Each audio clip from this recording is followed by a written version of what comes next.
नमस्ते सभी को, मैं समूनाथ। आप लोग स्वागत है आपका लर्न विद समूनाथ में। तो पिछले वाले ज्योग्राफी के वीडियो में हमने पढ़ा था लैंड रिसोर्सेज के बारे में। कैसे लैंड रिसोर्सेज अलग अलग टाइप के होते हैं, मतलब कैसे उनके यूजेस किए जाते हैं। कैसे लैंड डिग्रेडेशन होता है, मतलब किस किस फैक्टर से डिग्रेडेशन होता है, माइनिंग, ओवर ग्लेजिंग। फिर उसके बाद उसका कंजर्वेशन मेजर्स वो हमारे लिए कितना इंपॉर्टेंट है। फिर इंडिया में कैसे कैसे लैंड डिस्ट्रीब्यूशन क्या गया उसके बारे में हमने पढ़ा था। तो आज हम पढ़ने वाले हैं सॉइल से रिसोर्स, मतलब सॉइल का बेसिकली हम लोग सॉइल के बारे में आज पढ़ने वाले हैं।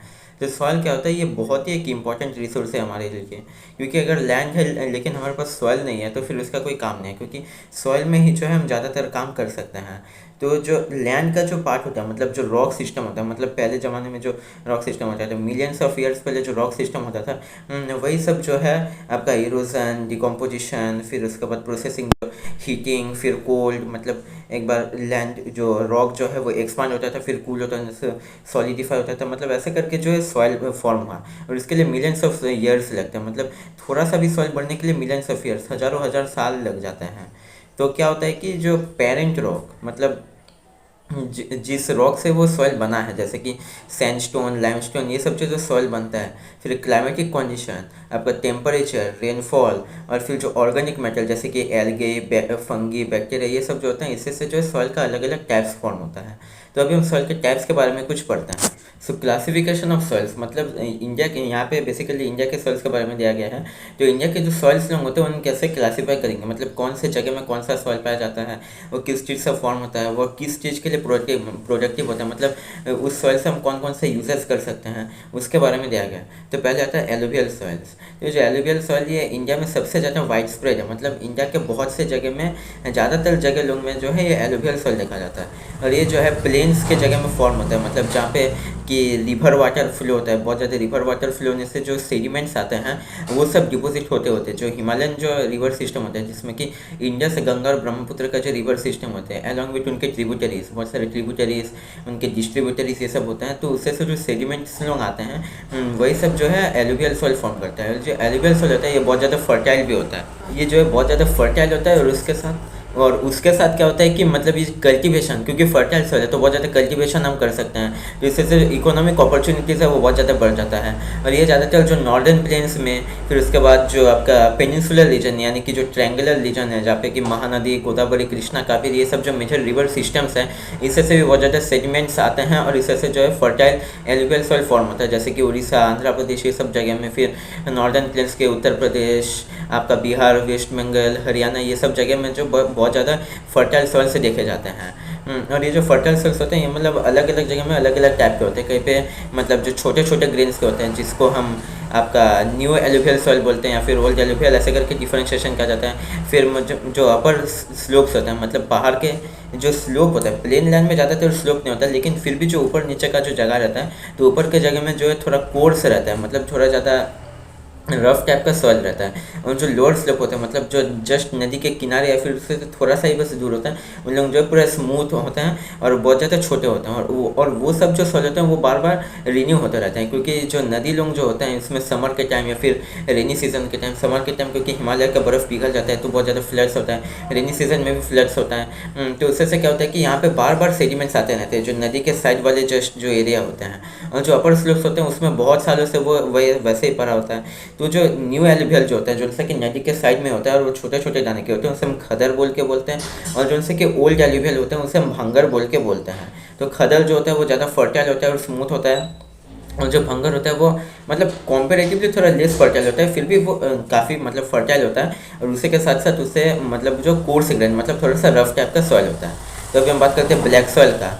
तो ब्लैक सॉइल जो है ये इसे हम ब्लैक कॉटन सॉइल भी बोलते हैं, क्योंकि ये जो ब्लैक सॉइल है इसमें इसका जो एग्रीकल्चरल इंपॉर्टेंस है उसे हम कॉटन कल्टीवेशन से माप सकते हैं, क्योंकि यहाँ पे बहुत ज़्यादा कॉटन कल्टीवेशन होता है, इसलिए ब्लैक सॉइल का जो यूज़ है वो बहुत ज़्यादा बढ़ जाता है। और जो ब्लैक सॉइल जो है इंडिया के मतलब डेक्कन ट्रैप रीजन में पाया जाता है, जो डेक्कन कहते हैं, जो महाराष्ट्र, ये तेलंगाना, कर्नाटक, ये सब एरिया में जो ये ब्लैक सॉइल बहुत ज़्यादा पाया जाता है। और यहाँ पे जो आप जानते हैं महाराष्ट्र, गुजरात में बहुत ज़्यादा कॉटन कल्टीवेशन भी होता है, उससे से बहुत सारे इंडस्ट्रीज़ भी बनते हैं।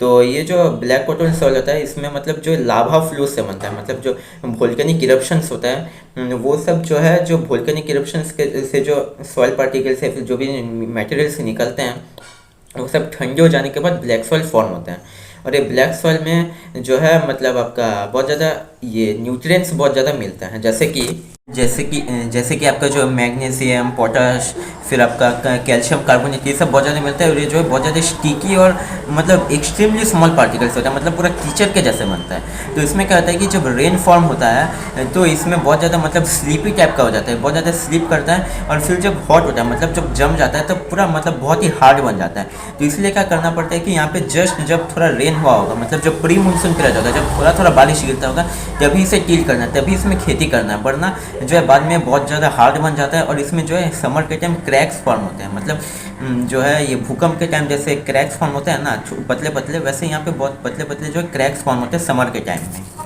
तो अभी हम बात करते हैं रेड और येलो सॉइल का। तो ये जो येलो सॉइल जो होता है, ये सब ज़्यादातर मतलब जो क्रिस्टलाइन इग्नियस रॉक्स होते हैं, और ये सब जो उड़ीसा, छत्तीसगढ़, ये सब जगह में पाया जाता है। Southern parts of Gujarat, Maharashtra, ये सब जगह में पाया जाता है।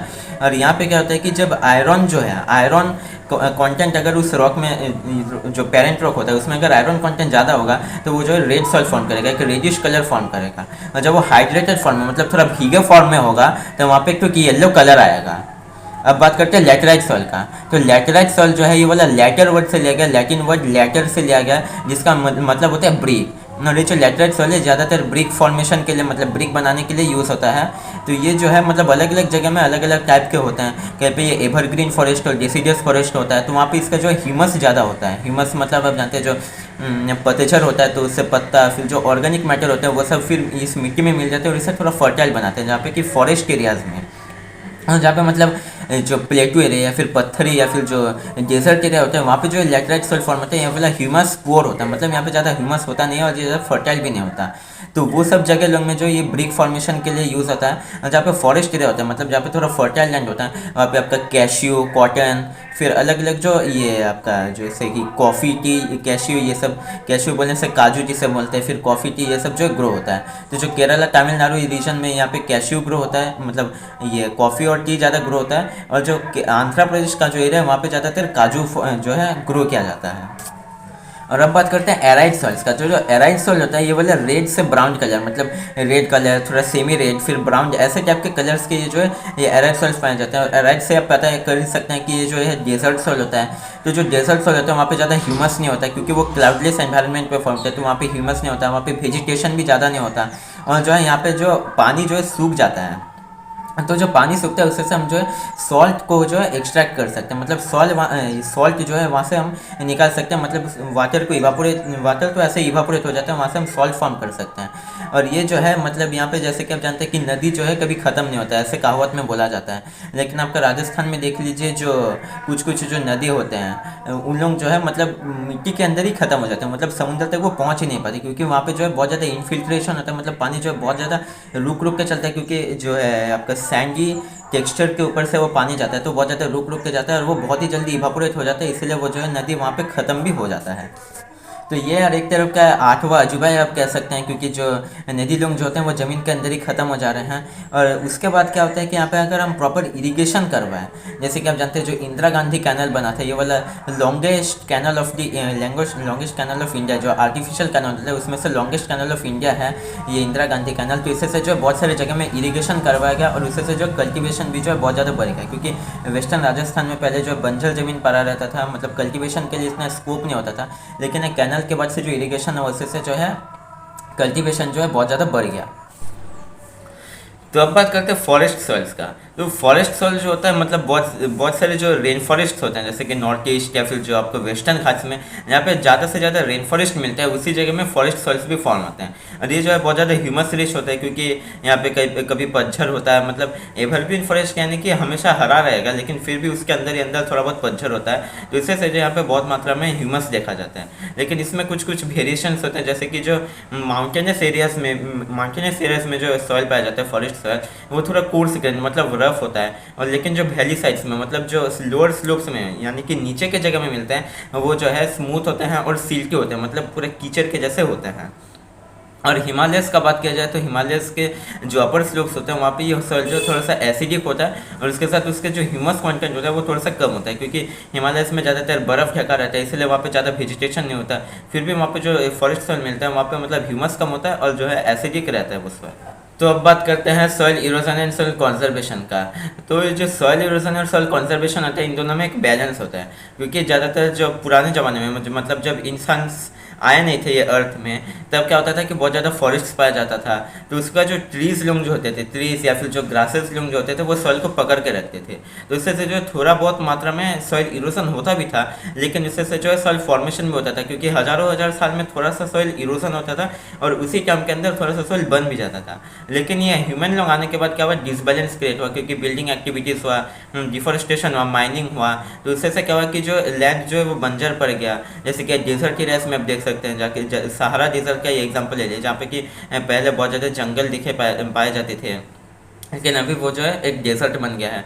तो अभी वहाँ पे जब भी वहाँ पे हवा बहता है, वहाँ से बहुत ज़्यादा सॉइल इरोजन होता है और वो हवा के साथ उड़ जाता है। और एक क्या प्रॉब्लम होता है, गुलीज का, मतलब जो विंड से, वाटर से जो सा सॉइल जो फ्लो हो जाता है। क्योंकि देखिए जब बहुत ज़्यादा रेन होता है, तब जिस जगह में वेजिटेशन नहीं होते, मतलब ट्रीज प्लांट्स या फिर ग्रासेस जो है नहीं होते, तो वहाँ पे क्या होता है कि मतलब बहुत ही नैरो नैरो चैनल बन जाता है, जिससे से कि पानी जो है बहुत ही जल्दी से फ्लो हो जाता है। इसे हम बोलते हैं गुली इरोजन।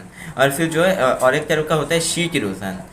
तो ये जो शीट इरोजन होता है, इसमें ये जो रेन वाटर होता है वो बहुत ही लार्ज एरिया के ऊपर से बह जाता है, या फिर जो विंड भी होता है वो बहुत लार्ज एरिया के ऊपर से बह जाता है, और उससे से जो है सॉइल के पतले पतले शीट्स जो है वो इरोड हो जाता है। तो अभी क्या होता है कि इसका मतलब ये तो प्रॉब्लम क्या, अभी इसका सॉल्यूशन कैसे निकाले। सॉल्यूशन के लिए भी हमें सॉइल कंजर्वेशन और आपका जो मेजरमेंट प्रैक्टिसेस, मतलब कैसे करके सॉइल को जो प्रोटेक्ट किया जा सके, इरोजन से प्रोटेक्ट किया जा सके, सॉइल का क्वालिटी जो वो बजा रहे, उसके लिए हमें क्या क्या मेजर्स लेना पड़ेगा। तो जैसे कि आप यहाँ पे देख सकते हैं, कॉन्टोर प्लगिंग हो गया, फिर टेरेस फार्मिंग, जिसमें कि जो पहाड़ के ऊपर जो कल्टीवेशन किया जाता है, उसमें टेरेसेस जो मतलब सीरी टाइप का जो है बनता है। तो इससे से क्या होता है कि पहाड़ के ऊपर जो रेन गिरता है, वो बोला नीचे आते आते उसका जो है स्पीड कम जाता है, क्योंकि वहाँ पे स्टेप्स बना रहता है, मतलब सीढ़ी के जैसे बना रहता है। और फिर एक रॉन्ग प्रैक्टिस क्या होगा कि अगर आप पहाड़ के ऊपर से नीचे तक अगर आप मतलब टील करने लगे, उससे ज़मीन को खेती करने लगे, तो इससे से क्या होगा कि वो पानी के लिए ही एक रास्ते बन जाएगा ऊपर से नीचे तक जल्दी से आने के लिए। तो वैसे हमें नहीं करना है, हमें जो है उसमें हॉराइजॉन्टली जो है स्टेप्स बना के कल्टीवेट करना है। फिर डेजर्ट एरिया में आप क्या कर सकते हैं, आप जो है बस यानी कि झाड़ी उगा सकते हैं, या फिर आप क्या कर सकते हैं, जो टेरेस फार्मिंग या फिर जो शेल्टर बेल्ट से जो बनता है, मतलब लाइन्स ऑफ ट्रीज़ लगाना है हमें। सोच लीजिए यहाँ पे एक लाइन ऑफ ट्रीज़ लगा, फिर 10 मीटर बाद और एक लाइन ऑफ ट्रीज़ लगा, मतलब जैसे 50-60 फुट जैसे लाइन बनाना है, ऐसा 10-10 मीटर के गैप में हमें जो है ट्रीज़ लगाना है। तो इससे से भी क्या होता है कि जो विंड का जो फोर्स होता है, मतलब जितने जोर से वो विंड बहेगा, वो वाला जो है बहुत ज़्यादा स्लो हो जाता है, क्योंकि ट्रीज़ वहाँ पर मौजूद हैं बोल के। तो इसी के साथ हमारा ये चैप्टर ख़त्म होता है। मिलते हैं अगले वीडियो में, तब तक के लिए धन्यवाद।